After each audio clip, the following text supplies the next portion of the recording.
Мерекесі құтты болсын. Күлімдеген шуақты көктеммен бірге қазақ даласына жаңа жыл келді.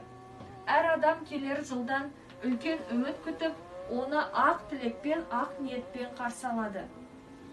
Уа халайық, халайық, мұнда назар салайық, думандатып әндетіп, наурыз тойын тойлайық. Әлем боянды, наурыз тойы береке, тіршілік жаңа